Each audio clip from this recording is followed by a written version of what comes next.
Hello everybody, welcome to 21st Century IAS Academy Delhi Campus C.A.R.E initiative. Let us look into the first article for the day. Union government issues advisory to social media intermediaries to identify misinformation and deepfakes. Now, what is this deepfake and why is it a news? One of the actress to be specific, her deepfake video got viral. Now, what is this deepfake? It is a fake content, often in the form of videos, okay?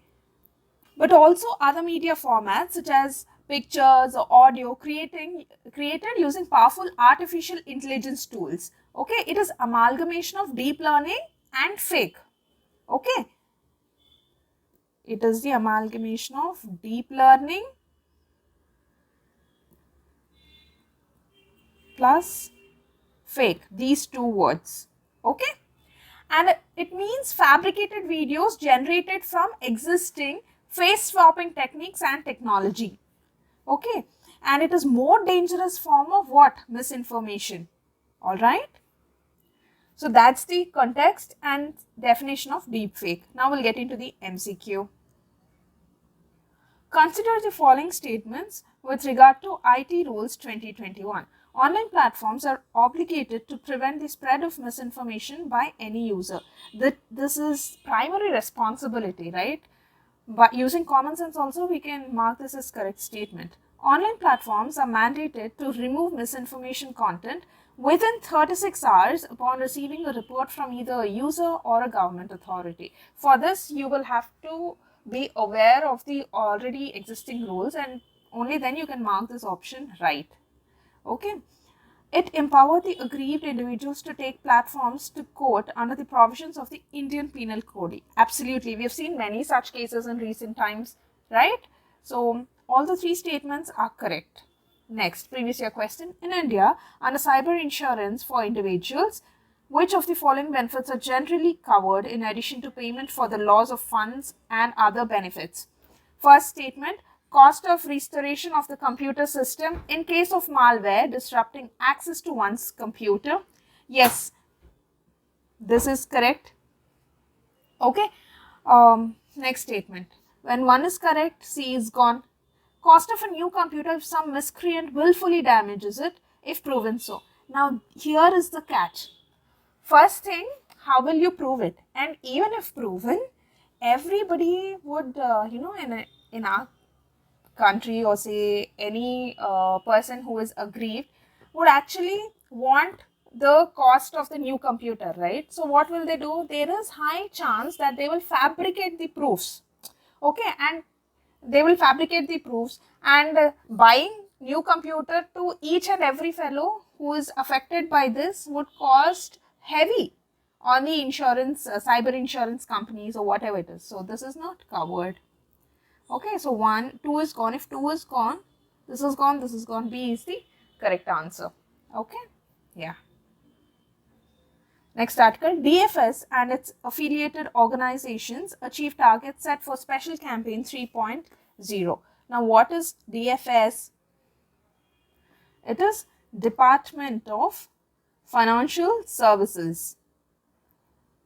Okay, now what is the special campaign that they are referring to? It is special campaign for disposal of pending matters. Okay, it was given in PIB.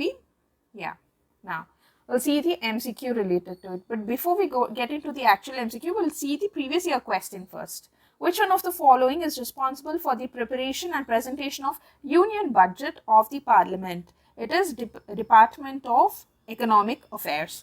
Okay, now we'll see one statement about each of these departments because basics should be strong. Okay, now Department of Revenue looks into the matters relating to direct and indirect union taxes, and Central Board of Direct Taxes and Central Board of Indirect Taxes and Customs work under the supervision of this particular department. Okay, next, Department of Economic Affairs, it is involved in this making of budget preparation. Okay, and Department of Financial Services, it provide the financial services provided by the institutions like banks, insurance companies come under this Department of Financial Services.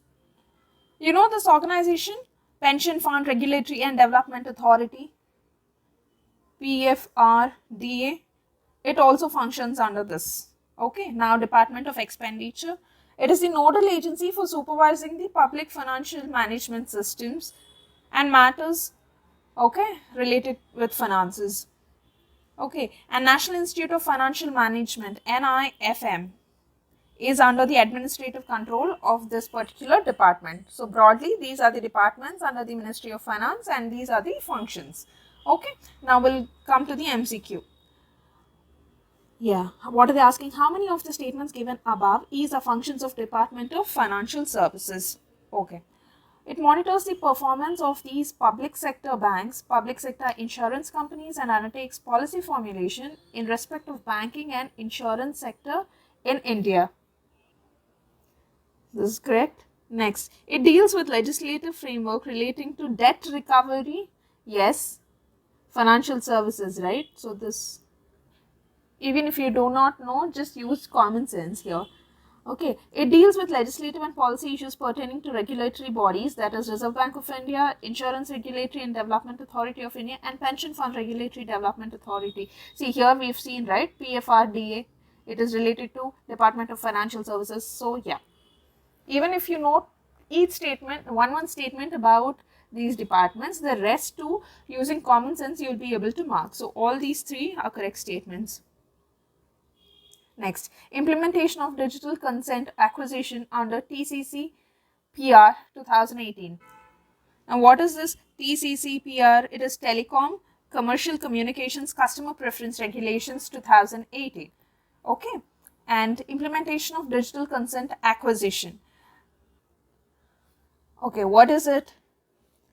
See, to combat the threat of annoying calls and SMS, the Telecom Regulatory Authority of India has directed the service providers to create a unified digital platform to seek, maintain and revoke customers' consent for promotional calls and messages, because we are all victims of this one, right? So try taking a step to combat this. Okay, now we'll come to the MCQ.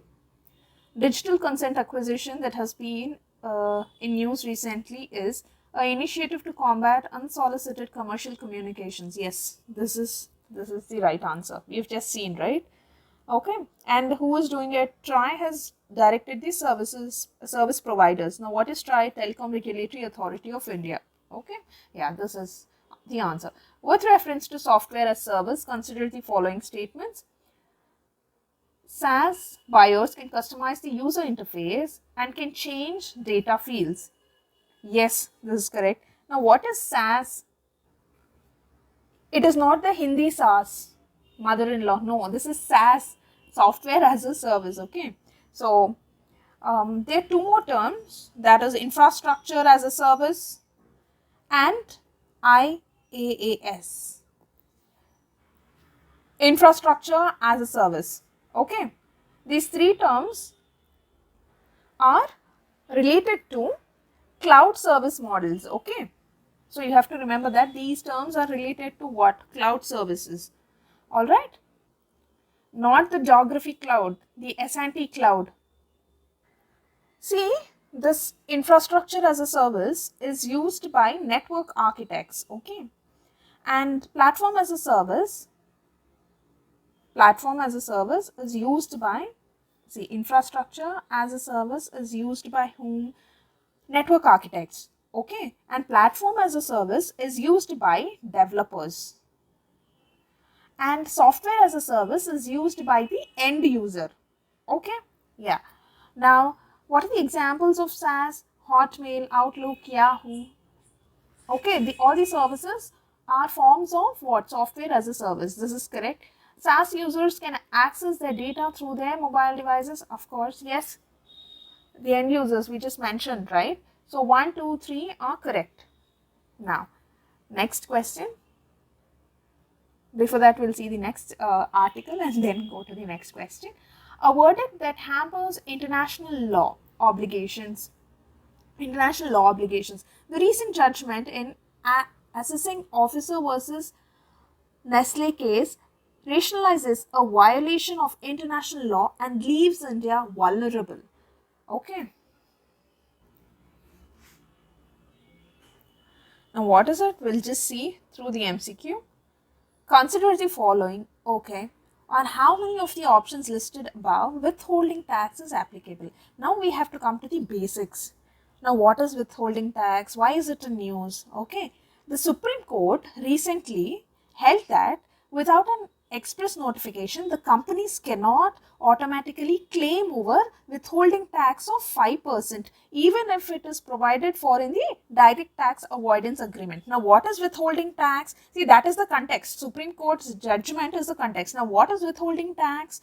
See, withholding tax is a tax that is withheld or deducted from certain types of income such as wages, dividends, interest and royalties when they are paid to the recipient. Usually it's non-resident individual.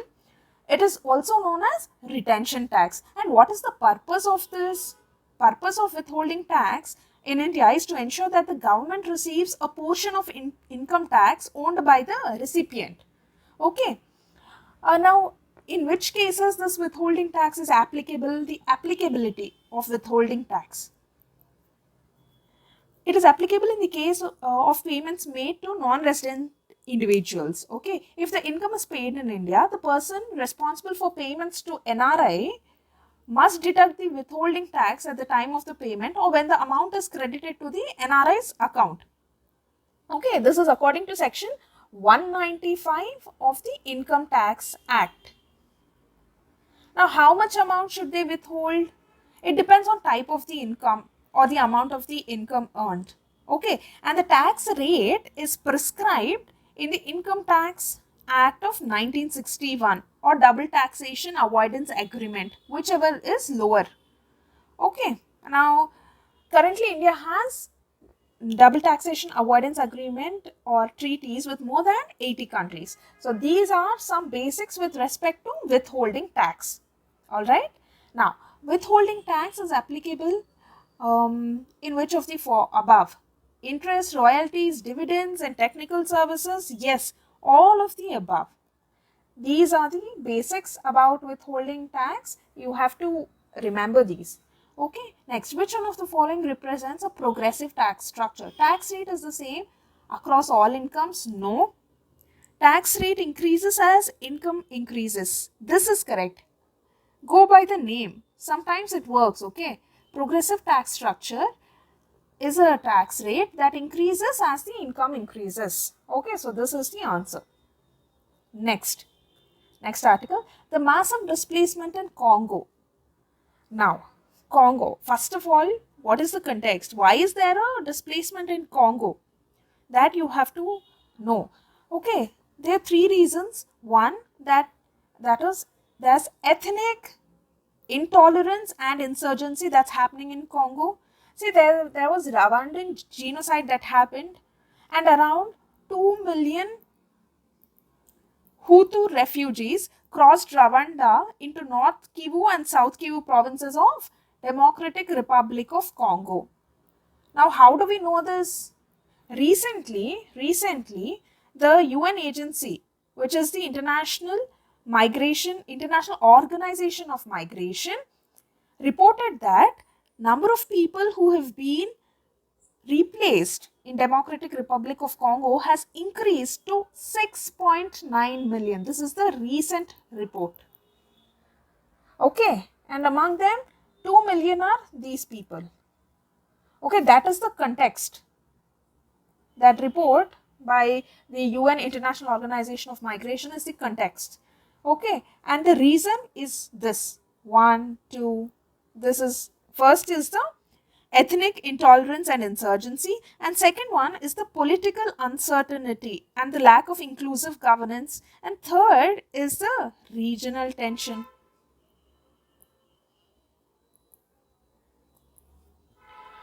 Okay, yeah, so these are the three reasons. Now we'll get into the MCQ. Democratic Republic of Congo shares its borders with how many of the countries listed below? Okay, so Congo is different, and Democratic Republic of Congo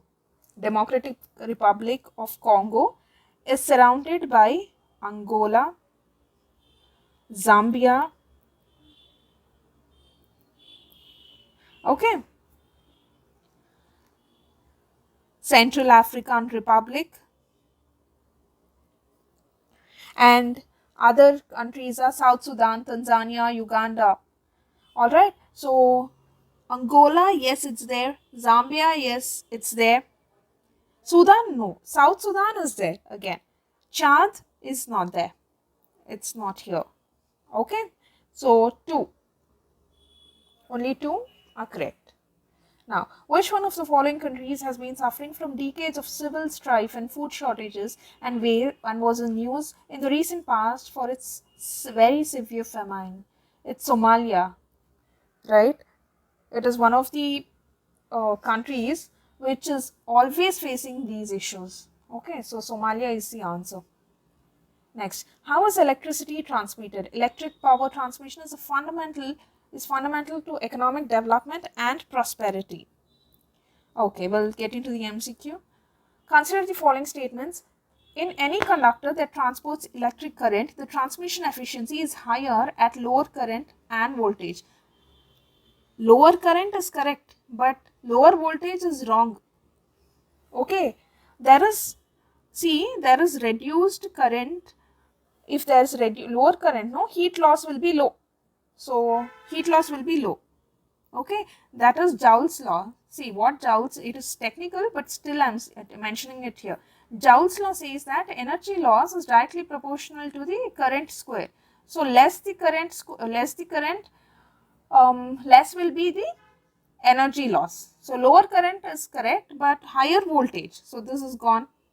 Transformers increase the voltage and reduce the current before feeding into transmission lines. Now, what is a transformer? Transformer is a device that uses mutual inductance to transport electrical energy from one circuit to other.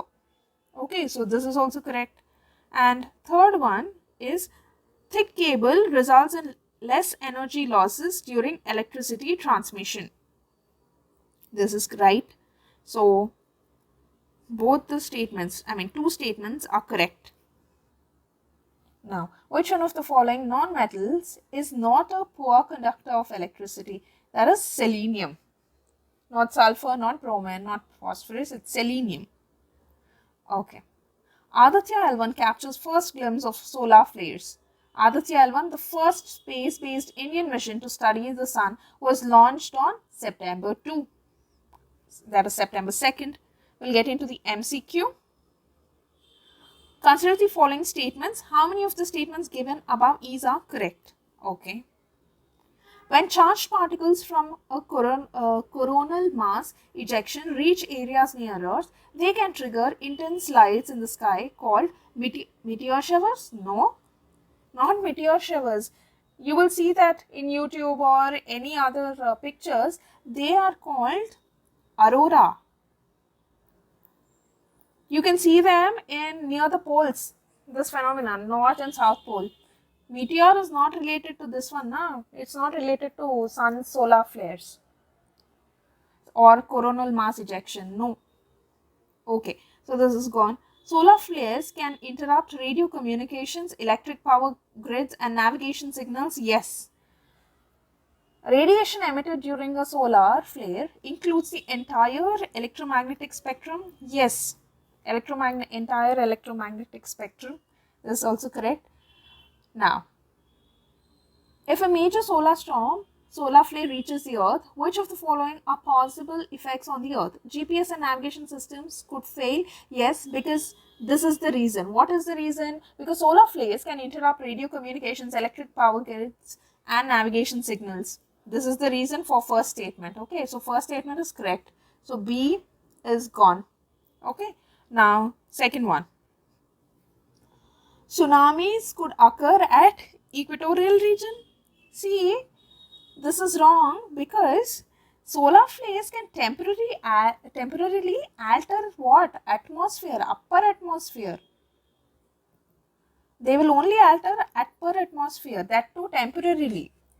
And they will create disruptions. But this does not in any way cause tsunami. Right? So this is absolutely wrong. So when 2 is gone, this is gone, this is gone. You don't need to read 3, 4, 5, 6 and 7 statements also. See, you've saved time. You know, one statement, that is tsunamis could occur at equatorial regions, is absolutely wrong. You got the answer. Okay. So search for such questions in the examination hall. You will get brownie points easily. Okay. But you have to use common sense also. Yeah. NATO announces formal suspension of Cold War era security treaty after Russia's pullout. See, you should understand some basics or know some basics about NATO because it's frequently in news. What is NATO? You all know the full form, North Atlantic Treaty Organization. It was signed in 1949 and its headquarters is in Brussels City.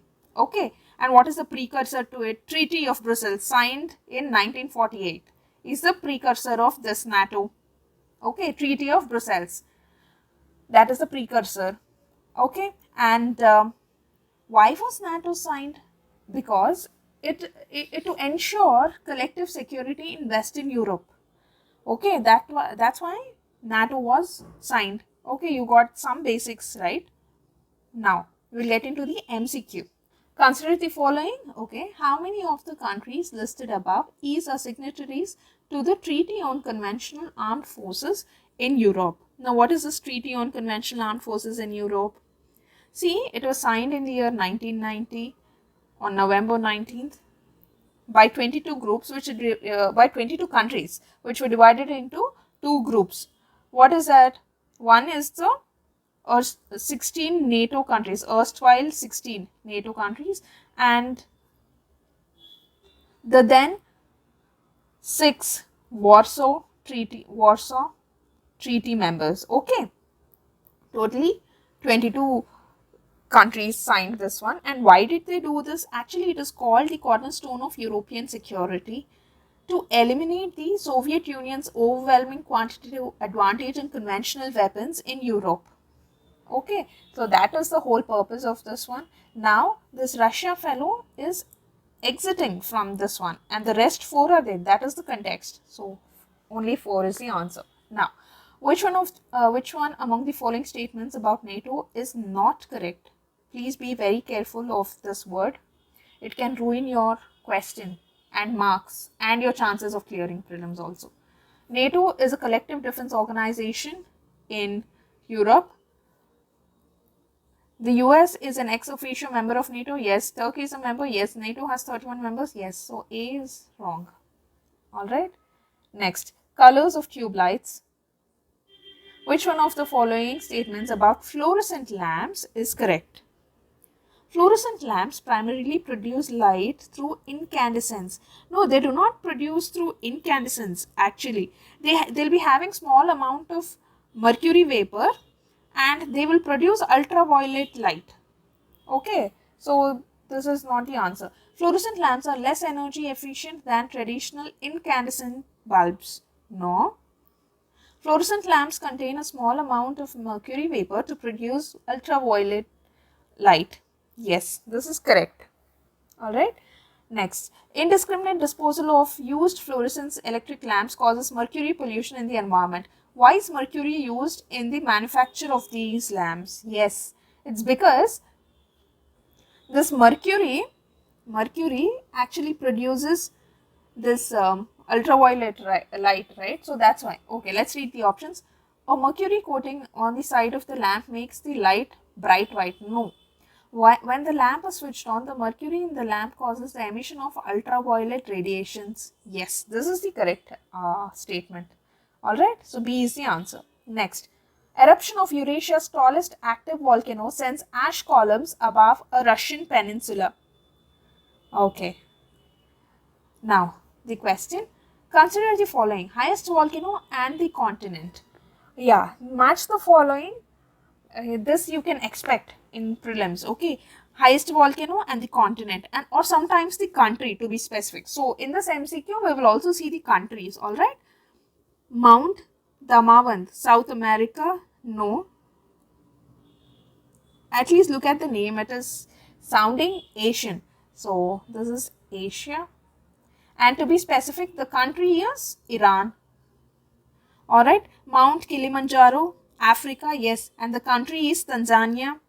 Mount Etna is in Europe, yes, and the country is Italy. Sicily in Italy, and Pico de Orizaba, North America, it is in Mexico. Okay, so one is gone. So all three, three are correct. All the above, this is wrong. Because first fellow is wrong, no? That's why. You also remember the countries, okay? Consider, if you remember the countries, you will automatically remember continent, but it is not vice versa. If you remember continent, you cannot name the country. Okay, getting my point? Yeah.